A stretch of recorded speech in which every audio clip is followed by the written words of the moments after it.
إن الحمد لله حميدا ومصليا أما بعد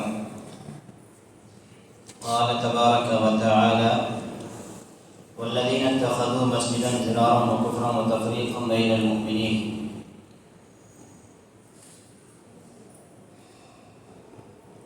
آج کی تراویح میں ہم نے 11واں پارہ پڑھا ہے اور 11ویں پارے کی ابتدا میں سورہ توبہ ہے.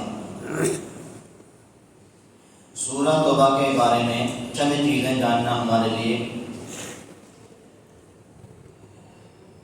بہت بہتر ہوگا.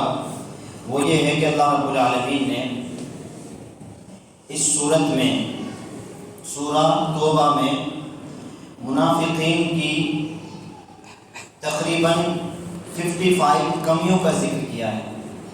55 کمیوں کا ذکر کیا ہے کہ منافقین کے اندر کیا کیا کمی اور کیا کیا سازشیں ہوتی ہیں.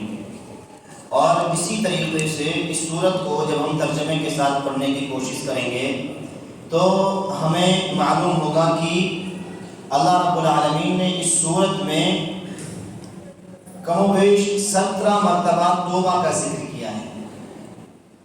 اور یہ صورت قرآن کریم کی واحد وہ صورت ہے جو بغیر بسم اللہ کے ہے، جس کے ابتدا میں بسم اللہ نہیں ہے. کئی ساری وجوہات محدثین نے بیان کی ہیں. اور یہ وہ صورت ہے جو قرآن کریم کی 7 بڑی صورتوں میں سے ہے. اور اسی طریقے سے یہ وہ صورت ہے جو نبی کریم صلی اللہ علیہ وسلم پر ایک ساتھ نازل کی گئی. آئیے اللہ رب العالمین ابتدائی پارہ میں ایک واقعے کا ذکر کرتا ہے کچھ اس طریقے سے والذین اتخذوا مسجدا ضرارا وکفرا وتفریقا بین المؤمنین. نبی کریم صلی اللہ علیہ وسلم مکہ سے جب مدینہ ہجرت کر کے گئے تو اس وقت مدینے میں ایک شخص ہوا کرتا تھا جس کا نام تھا ابو عامر، راہب کے نام سے مشہور تھا، جو عیسائی تھا. لوگ بڑے عزت دیا کرتے تھے اور لوگ اسے بڑا متقی اور پرہیزگار جانتے تھے. عیسائی تھا اور لوگ اس کے ارد گرد اس کی خدمت میں بہت زیادہ رہا کرتے تھے. لیکن جب نبی کریم صلی اللہ علیہ وسلم مکہ سے مدینہ آئے تو لوگوں نے اللہ کے نبی صلی اللہ علیہ وسلم کو بہت اچھے سے عزت دی. اس وقت جب اللہ کے نبی صلی اللہ علیہ وسلم مکہ سے مدینہ ہجرت کر کے گئے تھے اس وقت مدینے میں 3 قافلے یا 3 خاندان بسا کرتے تھے، جن میں سے ایک کا تعلق عیسائیت سے تھا اور ایک کا تعلق بنی اوس اور بنی خزرج سے تھا. یہ 3 قبیلے تھے. اوس اور خزرج یہ دونوں بھائی تھے اور ان کی ہی نسلیں 2 خاندان اور 2 قبیلوں کے نام سے مشہور ہوئیں. اور تیسرا جو قبیلہ عیسائیوں کا تھا،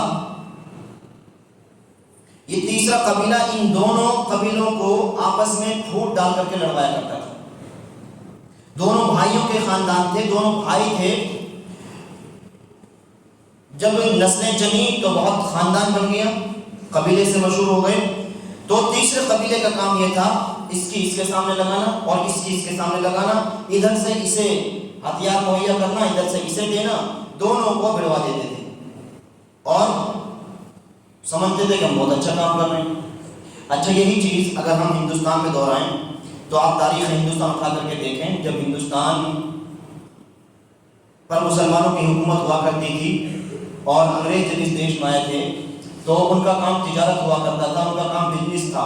لیکن جب انہوں نے فروغ پکڑا تو انہوں نے بھی یہی چال بازی کی، ان کو ان سے لڑوایا، ان کو ان سے لڑوایا اور ادھر سے لڑواتے اور ایک دوسرے کو پھوٹ ڈالتے. اور ان کی اگلی کوشش یہ ہوا کرتی تھی کہ ہم راج کریں گے. اور وہی پھر ہندوستان میں کئی 100 سال ظلم و تشدد جھیلنے کے بعد ہوا بھی تھا. بہرکیف وہ تاریخ بڑی اور لمبی ہے. یہاں ان 3 قافلوں کا ذکر اللہ کے نبی صلی اللہ علیہ وسلم جب آ گئے تو اس شخص کو بڑی تکلیف دہ بات گزری کہ لوگوں نے میری قدر کرنا یا مجھے پوجنا یا میری عزت کرنا چھوڑ دیا اور نبی کی طرف چلے گئے. تو یہ شخص بار بار کوشش کرتا کہ کسی طریقے سے ان کو ذلیل و رسوا کرا جائے. جب اس کی کئی ساری چالیں نہ چلی تو اس شخص نے روم کا طرف جانے کا رخ کیا۔ روم میں ہرقل نامی ایک شخص بادشاہ ہوا کرتا تھا، وہ بھی عیسائی تھا، اس کے پاس گیا اور اس سے جا کر کے لگائی زنائی کری اور کہا کہ ایسے ایسے مدینے میں چڑھائی کری جائے اور مدینے میں لوگوں پر چڑھائی کرو۔ اس نے جا کر کے اسے قبول کیا اور لوگوں پر چڑھائی کرنے کا اس نے ٹھانا۔ ادھر سے اس نے ایک خط لکھا روم سے کہ مدینے میں ایک مسجد بنائی جائے، اور مسجد کو بنانے کا مقصد انہوں نے اس لیے رکھا جو اللہ رب العالمین نے قرآن کریم میں ذکر کیا کہ اہل ایمان کو تکلیف دینا اور جو اللہ تعالیٰ کے دشمن ہیں ان کے لیے وہاں پناہ گاہ بنانا، ان کے لیے پناہ دینا، یہ سب اس کا ذکر مطلب انہوں نے رکھا۔ تو نبی کریم صلی اللہ علیہ وسلم جب انہوں نے یہ مسجد بنا دی تو آئے کچھ لوگ اللہ کے نبی کے پاس کہ ہم نے ایک مسجد بنائی ہے، آپ چلیے ہمارے یہاں ایک بار نماز پڑھا دیجیے تاکہ ہم مسجد کی ابتدا کریں۔ نبی کریم صلی اللہ علیہ وسلم اس وقت ایک جنگ میں جا رہے تھے، جنگ تبوک میں۔ اللہ کے نبی صلی اللہ علیہ وسلم جب جنگ میں گئے تو کہا کہ میں جا رہا ہوں، جب آئیں گے تو پڑھا دیں گے، اس کے بعد اپنی مسجد کی ابتدا کر لینا۔ جانے کے بعد جب آئے بہت خوشی سے آئے، اللہ رب العالمین نے فتح دی۔ آتے وقت راستے میں اللہ رب العالمین نے یہ آیت کریمہ نازل فرمائی اور کہا والذین اتخذوا مسجدا ضرارا، وہ مسجد جس کا نام ضرار ہے لوگوں نے بنایا ہے، اس لیے بنایا ہے وہ کفران کہ وہ کفر کی وہاں سے بڑھوتری کریں، کفر کی باتوں کو پھیلائیں، وتفریقا بین المؤمنین، اور مومنین کے درمیان دراڑ ڈالیں، وارصادا لمن حارب اللہ ورسولہ من قبل، اور اس سے پہلے جو اللہ رب العالمین کے اور اس کے رسول کے دشمن ہیں ان کو پناہ دیں۔ ولا يحلفن ان اردنا الا الحسنى، اللہ تعالیٰ نے اپنے نبی کو یہ خبر دے دی، کہا لا تقم فیہ ابدا، اس مسجد میں کبھی نہ جانا۔ اللہ کے نبی نے یہیں پہ موقع کو غنیمت سمجھا، 3 صحابہ کو بھیجا اور کہا کہ مسجد کو آگ لگا دو، مسجد کو آگ لگا دی گئی۔ بعد میں ان لوگوں نے کہا ولا يحلفن ان اردنا الا الحسنى، ہم قسم کھاتے ہیں اس بات پر کہ ہمارا کوئی غلط ارادہ نہیں تھا۔ منافقین کی یہ بڑی چال ہوتی ہے کہ کبھی مومنوں کو دھوکہ دینا ہو، مسلمانوں کو دھوکہ دینا ہو، وہ دین کو آڑ میں لیتے ہیں کہ ان لوگوں کو ہماری طرف سے مٹھاس لگے، اچھے لگے ہم، اور دین کو آڑ لے کر کے پھر ان پر وار کرنے کی کوشش کرتے ہیں۔ فرمایا وَلَا يَحْلِفُنَّ إِنْ أَرَدْنَا إِلَّا الْحُسْنَى، ہمارا کوئی غلط ارادہ نہیں تھا، نیک ارادہ تھا۔ وَاللَّهُ يَشْهَدُ إِنَّهُمْ لَكَاذِبُونَ، اللہ تعالیٰ کہتا ہے کہ یہ لوگ جھوٹے ہیں۔ لا تقم فیہ ابدا، اس کے بعد کہا کہ آپ اس مسجد میں جاؤ جس میں جو پہلے ہی دن سے تقوی کی بنیاد پر رکھی گئی ہے، جس میں لوگ پاکی اور صفائی کو پسند کرتے ہیں۔ کہتے ہیں کہ اس مسجد سے مراد مسجد قباء اور مسجد نبوی ہے۔ واللہ یحب المطہرین، اور اللہ رب العالمین بھی پاکی کو اور صفائی کو کیا کرتا ہے، پسند کرتا ہے۔ لہذا ہمیں یہاں پہ درس ملتا ہے پاکی اور صفائی کا ہمیں بھی خیال رکھنا چاہیے، یہ بھی ایمان کا ایک بڑا حصہ ہے، اور ہمیں مسجدوں میں کوئی بھی ایسا عمل یا مسجدوں کے آڑ میں کوئی بھی ایسا عمل نہیں کرنا چاہیے، یا مسجدوں کے مسائل کو لے کر کے دوسروں کو لعن و طعن، دوسروں کو غلط ٹھہرانا، دوسروں پر غلط الزام تراشی کرنا، یا اسی طریقے سے کوئی بھی منافقانہ چال چلنے کی کوشش کرنا، یہ ہمیں ہمیشہ یاد رکھنا چاہیے۔ اگرچہ اب وہی نازل نہ ہو، لیکن اللہ رب العالمین ہمارے دلوں سے باخبر ہے، اللہ رب العالمین ہمارے دلوں کی باتوں کو جاننے والا ہے۔ ہمیں مسجدوں کو مسجد سمجھتے ہوئے ہر قدم پہ مسجدوں کی مدد کرتے ہوئے، ان کو اپنا سمجھتے ہوئے ان کی تعمیر اور ترقی میں اپنا یوگدان دینا چاہیے، حصہ لینا چاہیے، نہ کہ ان کو آڑ بنانا چاہیے۔ اور آگے اللہ رب العالمین نے ایک بڑی خبر دی ہے اور ایک بڑے واقعے کا ذکر کیا ہے۔ فرمایا وعلی الثلاثة الذین خلفوا، ان 3 لوگوں کی خبر ہے جو 3 لوگ جن کے مسئلے کو مؤخر کر دیا گیا ہے۔ 3 صحابی ہیں جن کو نبی کریم صلی اللہ علیہ وسلم نے جنگ میں جانے کے لیے اعلان کیا تھا، اور ان 3 صحابہ کے پاس گھوڑے اور جانے کا سامان مہیا تھا۔ ان لوگوں نے سوچا کہ ابھی نکل جانے دو قافلے کو، ہم پیچھے سے چلے جائیں گے، جلدی سے جائیں گے اور اپنے گھوڑے پر سوار ہو کر کے ہم جلدی پہنچ جائیں گے۔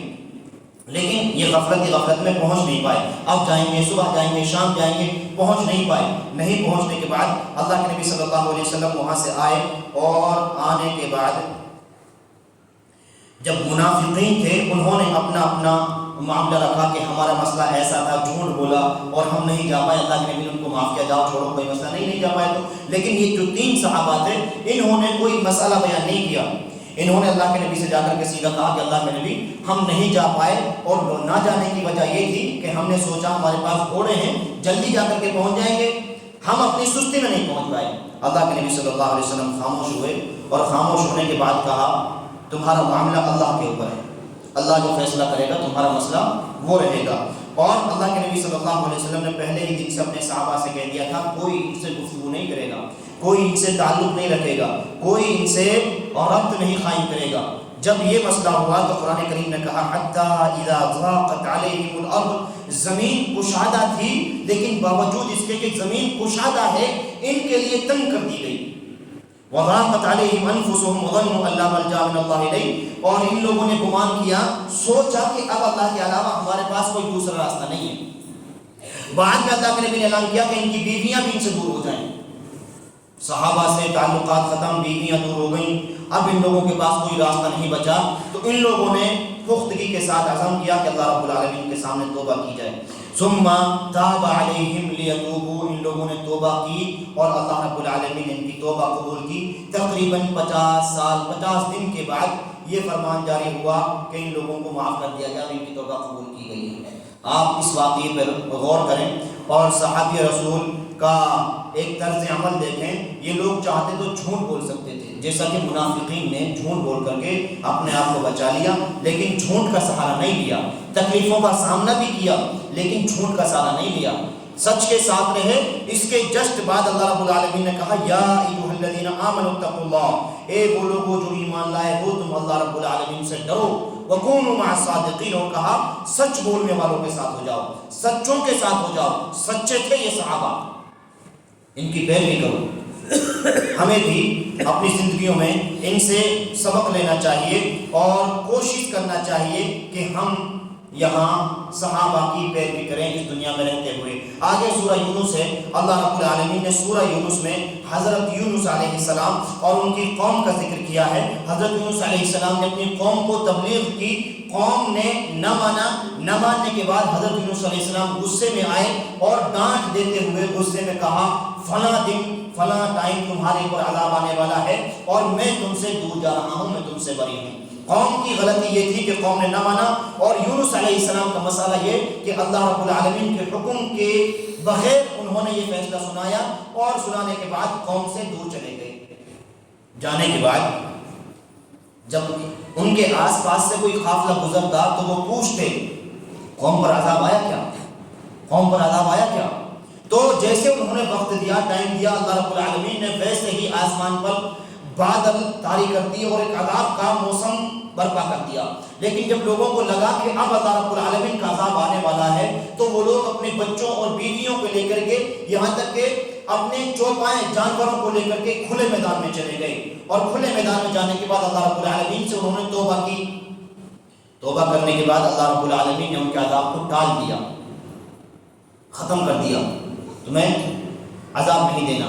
اور جب یہ گئے یونس علیہ السلام پوچھتے بار بار اور ان کو بتایا جاتا کہ ایسے ایسے عذاب ختم کر دیا گیا ہے، نہیں آیا ہے، تو ان کو جانا تھا مزید کہیں اور ایک دریا پار کرنا تھا، تو یہ ایک کشتی میں بیٹھے، قوم سے روٹھے ہوئے تھے، کشتی میں بیٹھے۔ جب کشتی آگے گئی اور بڑا سمندر، بڑی جگہ، جب کشتی نکلی تو کشتی وہیں پر اس میں ڈوب گئی۔ ڈوبنے کے بعد یہ مچھلی کے پیٹ میں۔